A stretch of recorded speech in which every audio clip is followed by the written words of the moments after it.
Donc exercice de base pour muscler l'épaule. Il nous faut un élastique et un stylo. Donc nous on va attacher ça ici parce que on a ce qu'il faut, mais à la maison vous pouvez mettre le stylo ici, ouvrir la porte, fermer la porte et le stylo va tenir, mais après on va pouvoir faire l'exercice.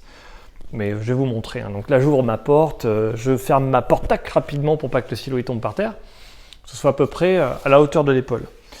Et donc l'exercice de base pour muscler une épaule quand on n'a pas de force, quand on a mal, c'est la vibration. C'est la vibration, donc coude collé au corps, ici, la main un peu à l'intérieur. Plus je vais vers l'extérieur, plus ce sera difficile, plus ça va faire mal. Plus à l'intérieur, moins je prends de risque. Donc coude collé au corps en permanence, et je vais faire des petites vibrations. Tac, tac, tac, tac, tac, tac, à ce rythme-là, rapide, rapide, rapide, rapide. L'épaule, les muscles de l'épaule qui maintiennent l'épaule aiment la vibration. C'est la vibration qui leur permet de tenir l'épaule. J'expliquerai ça juste après pour quelle raison. Là, je vous montre plutôt les exercices parce qu'il est tard et on a faim, donc on va rentrer chez nous. Hop, donc c'est une vidéo en 2-2, j'appelle ça.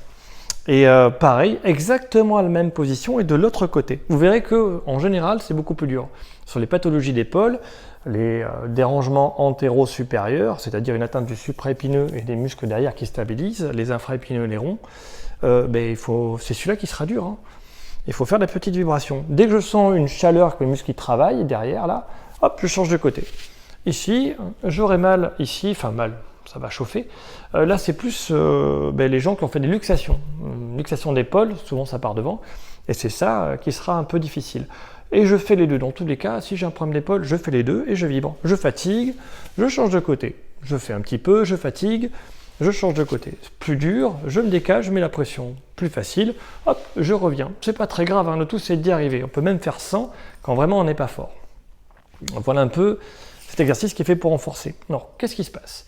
Dans le corps, il y a deux types de muscles. Les muscles phasiques et les muscles toniques. Ils sont activés de manière différente dans le cerveau.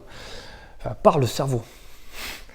Au niveau de l'épaule, on a 5 muscles qui tiennent l'épaule. Un gros devant, un au-dessus, 3 derrière. 3 derrière, bien qu'ils soient 3, ils sont plus petits que celui de devant, donc plus fragiles, et c'est souvent eux qui posent problème. Donc ces muscles, ils ne travaillent uniquement à la vibration. Ils sont des muscles phasiques, ils s'activent par phase, bouffées de contraction, et ils sont là pour maintenir. C'est pour ça qu'on les fait travailler dans leur fonction pour récupérer du maintien, et ce sera la vibration. Attention, si je fais l'exercice en décollant, c'est mon deltoïde, mon gros muscle qui travaille, et c'est pas du tout les petits qui tiennent, donc ça marche pas.